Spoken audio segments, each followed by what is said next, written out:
Good morning, Dan and Amy. Masks becoming not just a accoutrement to make a fashion statement or a political statement, also a bit of a point of controversy, in some cases death, unfortunately. That dollar store case out of Michigan, that's insanity. Yeah, told one guy to wear a mask and he shot him. Yeah, that's problematic. Problematic, the politics of it. San Francisco police officers that wore thin blue line I saw decorated that, masks for to do their jobs during the May Day protests in San Francisco. They were chastened by the protesters and thus ultimately by their politically correct police chief to not wear those masks with those adornments, thin blue line adornments, because some people could be offended. You know, like the communists and socialists celebrating / protesting on May Day. And that doesn't even include the Speaker of the House. But it's a little bit different over in Sweden. In Sweden, not only are masks not required, the government has discouraged people from wearing masks. Now, this is interesting how everything is sort of a comparison to Sweden. Sweden is the one outlier that didn't do a draconian lockdown in terms of a country, even though in this country we have many states that don't get discussed very much that also didn't do anything like what was done and it still persists in places like Illinois, Wisconsin, Michigan, Virginia, New York. Do you know what they're doing in Utah? Can I just, because we were there. I know a 5-year-old got arrested for, got stopped for trying to driving a car on the expressway to go buy a Lamborghini. I know that's happening exactly. in Utah. And you know what happened? A Lamborghini company now is going to fly him to California to drive in a Lamborghini as a passenger, not the driver. But what they're doing is having PSA saying, Utah, we get one chance to do this right. And if you mess it up, we're going to have to go back to the way it was. So social distance and do the right thing. Their government believes that the people are responsible to watch out for themselves, to do the right thing. They're not having PSA saying, wash your hands and stay locked up. They're saying, hey, we're opening up Southern Utah and just be responsible. We have one chance to get this right. That's it. 30-second PSA. It's beautiful. Makes a lot of sense. Well, for more on some of these cultural differences between the states and between governments at the macro level, we're pleased to be joined by Daniel Klein, professor of economics and a professor of economics at the Mercatus Center at George Mason University, associate fellow at the Ratio Institute in Stockholm, chief editor of Economic Journal Watch as well. He has written on the topic, much about the topic of Sweden and of masks in Sweden specifically. Daniel Klein, thanks for joining us. Appreciate it. Glad to be here. So, so give us a flavor of life in Sweden and also how Swedes are reacting to all of the international criticism they've been subjected to. It's definitely more lax here. The lockdowns are rather minimal. Like you can't have groups larger than 50.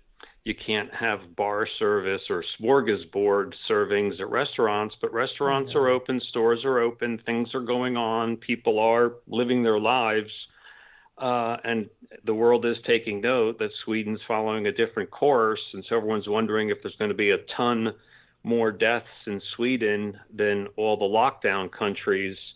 And it's not really looking that way. If you compare Sweden to its immediate Nordic neighbors, it has I'd say a much higher death rate. But if you compare it to many other European countries, including Spain, Italy, France, Netherlands, Belgium, it's actually lower death rate from the virus. Well, just on that point, on that point too, sure. I just want to stop you and get your reaction to something. I go back to this interview from a couple of weeks ago that Johan Gesicki gave on this platform called Unheard, where he this is the former state epidemiologist for the country of Sweden, who said basically, you know what? Yet we're pursuing a herd immunity strategy. We have a different culture in Sweden than many cultures in other Western countries. And I'll tell you what, in terms of assessing Sweden's approach and its relative efficacy to other approaches, come back to me in a year. Come back to me in a year, and I'll bet you that the death totals, the hospitalization rates will be very similar, Sweden versus some of these countries that did much more economic damage through lockdowns. Yeah, I think it's very possible. I mean, I find myself persuaded by his general view of the matter. I think that in a year, another thing is really going to come in perspective, and that's that there are these tremendous costs from shutting down life and the economy that's going to be paid for, that's going to result in other tragedies and deaths.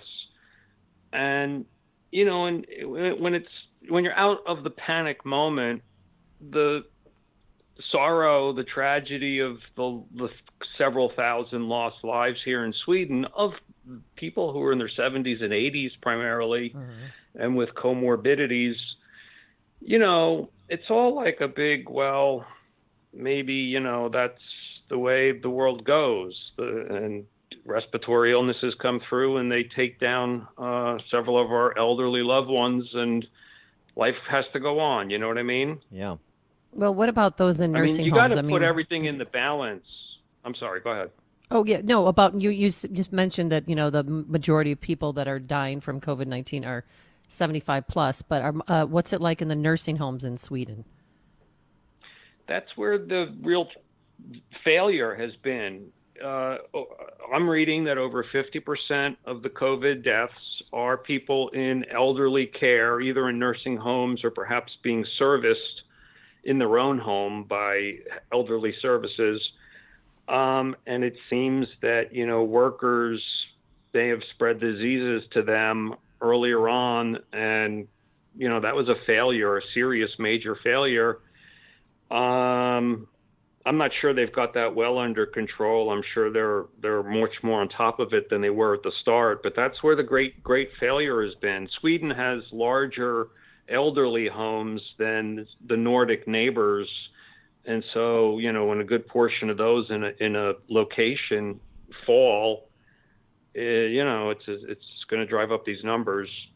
There was a study released this week that suggests that anxiety and stress over lockdown measures, including losses, job losses, and business closings, will take 7 times more. Will 7 times more years off life than the current lockdowns will save. 7x more years off of life than the lockdown will save. There's been other studies in that direction that suggest that at a certain GDP contraction, you are costing more lives than you're saving. And that's against the backdrop of a survey that was done by the Society for Human Resource Management that found 52% of American small businesses expect to be out of business within 6 months if the conditions on the ground persist. Yeah, I mean, more and more, there's so many uncertainties in how these calculations work and when therapies will be developed and when vaccines will be developed, and are you just buying time and blah, blah, blah. But my own personal feeling is more and more that we're seeing that the world has grossly overreacted to this whole thing, particularly on the governmental reaction to it. That's my feeling. I agree, and the basis for the overreaction too, which a lot of it has to be on just a couple of models that got a disproportionate share of media attention, and the whole Imperial College London thing. I mean, I'm not saying that Neil Ferguson is a war criminal, but I'm also not saying that he isn't. No, I'm kidding. But no, I'm not saying he did a great disservice to this world. Well, but here's the other thing. This is a failure of media. It's an institution that has no institutional knowledge. Neil Ferguson didn't just pop on the scene. He issued press releases and models that had predictions about lethality with respect to mad cow, with respect to avian flu, with respect to swine flu over the past 2 decades. And all of those models were wildly off. I mean, when you're talking about, for example, avian flu, hundreds of deaths over 17 years, he predicted 150 million deaths. Gosh. And yet that model is elevated, amplified by the press, and it forces politicians that are always forming at the back of the parade to run with that and immediately willy-nilly shut everything down without consideration.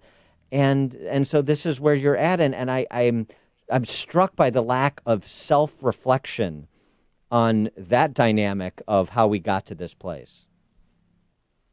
I agree. I think that lefties have an affection for governmentalizing social affairs. I also think they sort of go into a mobbish panic mode more readily than non-lefties like myself.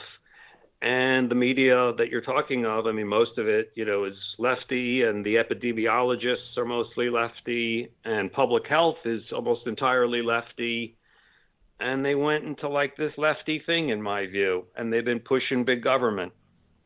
And do the people of Sweden, do they care what the rest of the world thinks? I mean, Trump has made comments about the Swedish model, and so have other European leaders.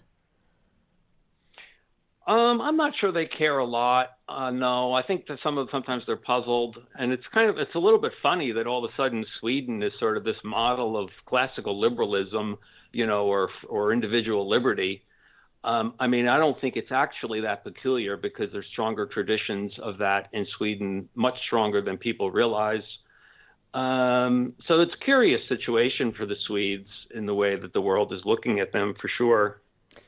With respect to masks specifically, since that's currently in controversy in this country, as you know, in terms of the requirements, the states requiring masks in public places and so-called spaces where you can't social distance as defined by the government. What the approach that Sweden has taken, and the response from Swedes to it? Swedish officials have generally not pushed masks at all. And Swedes don't much wear masks. If you go to the grocery store or to the restaurants, and you can do that, you can still go and get a beer. You can't get bar service, but you get beer at your table. People don't have masks, maybe 10% by my observation. And I've asked around if that seems like other people's impressions, and it does. This is in downtown Stockholm even. So those officials have sort of downplayed the benefit of wearing masks. Now, I have this kind of suspicion that underneath it all, like you said, they're going a bit more for the herd immunity angle. And maybe they don't particularly want, the disease is not harmful to most people, at least up to 50 or even 60. And they want, in a sense, I think they want exposure. So I think perhaps, even though they haven't come out and said it, I think that might be behind their lack of pushing of masks. He is Daniel Klein. He's professor of economics at the Mercatus Center, George Mason University, associate fellow at the Ratio Institute in Stockholm, and chief editor of Econ Journal Watch. Professor Klein, thanks so much for joining us. Appreciate it. My pleasure. And he joined us on our turnkey.pro answer line.